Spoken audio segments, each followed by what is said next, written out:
I want you to think of a feeling. It's that feeling you get when you have to give a presentation at work or at school or university in front of other people.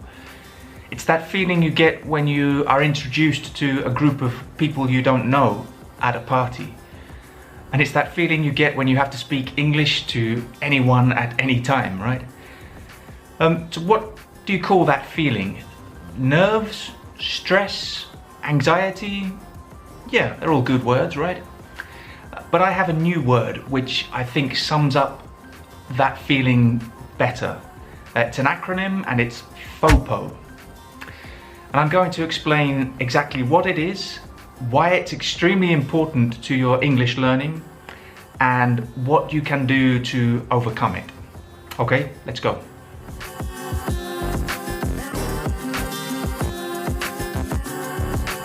So I'm going to be honest with you and I'm going to speak from personal experience. So for those who don't know, I live in Spain. I have lived in Spain for 18 years and I speak Spanish to a relatively high level. But I walk my dog every day in the park and sometimes I speak to people naturally about dogs. So we stop and have a short conversation, usually with strangers, people I've never met. And what usually happens when I'm speaking to these people is that in my head I'm thinking, what do they think of my accent? Do they think I sound like David Beckham? Did I just make a mistake? Did I just use the wrong verb tense? I did. They're going to think I'm an idiot. So all of these thoughts are going through my head while I'm trying to maintain a conversation with these people in Spanish, in my second language. Now that is FOPO. And FOPO is fear of other people's opinions. And that's what's stopping many people from really fulfilling their potential with their English. Now I learnt about FOPO from a podcast I listened to recently with a guy called Dr. Michael Gervais, who is a high performance psychologist. So he helps people, sports people and CEOs to perform at their highest level. And he invented this acronym, FOPO, fear of other people's opinions. And he wrote an article about it too, which appears in the Harvard Business Review, which I'll link to in the description. And the article is called How to Stop Worrying About What Other People Think of You. And I think I'm going to steal that title for this video, or maybe make a couple of changes.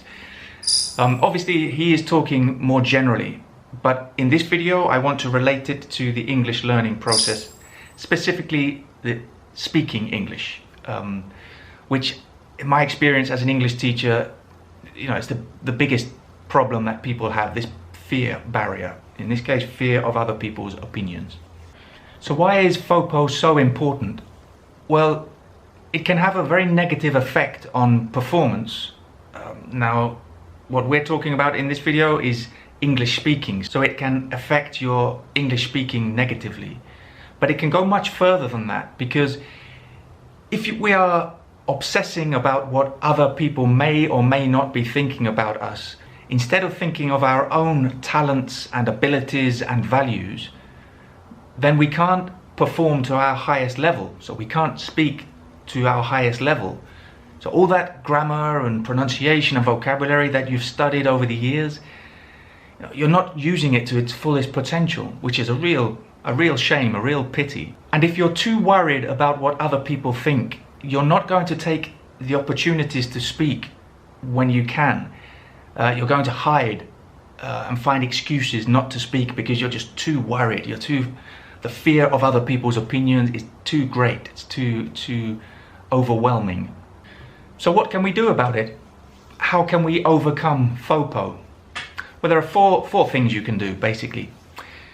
The first one is just to be aware of it, which you now are. You probably were before, but now, having watched this video, you're more aware of it. You understand that it is a problem. So that's the first step, very simple. The second step is to use confidence-building statements. So this self-talk in your head or even out loud. Be kind to yourself. Be nice to yourself. Use words and phrases which build your confidence. So for example, say to yourself in your head or out loud, I am I am good enough. I have been preparing to speak for many years. I have been studying English. I have the grammar. I have the vocabulary. My pronunciation is good. I am ready. I can do it. Too many people too often do the opposite. They're always saying, oh, I'm not good enough. I'm not ready.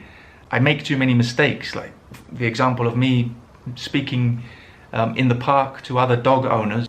It's very natural, and I'm guilty of it, but I think most people are guilty of it. You know, being a little bit unkind to yourself instead of being more positive and building this self-confidence. So that would help you to focus on your own abilities and skills instead of other people's opinions. And number 3 is to take deep breaths.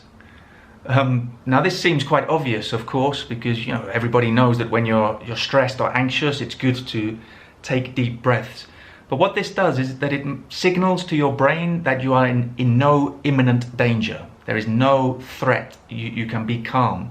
So it has a physical effect, apparently. I mean, try it. I think it works. I've tried it, but it depends on each individual. But it's a biological fact that these deep breaths calm your brain and help you to think more clearly and focused. And the 4th one, it's a little bit entering the realms of psychology, which is not my area. I'm just an English teacher, so I will tell you what it is, but then I'll encourage you to look into more detail about it, because I don't feel qualified to go into more detail. Now, it's to cultivate self-awareness and to develop a personal philosophy. Okay, so for English learning, it's to know exactly what your goals are, your purpose is, etc. As I said, I don't want to go into too much detail in this video about that. I think the first 3 tips are extremely useful, and they should be sufficient to get you going in the right direction, to overcome this huge barrier of FOPO, the fear of other people's opinions, which is debilitating in many people. And it's a pity, because you've spent so much time, money and effort on learning English that, you know, this fear shouldn't stop you from speaking. Okay, that's all I have to say, so thank you for joining me, and I'll see you again for another video very soon. Take care, bye.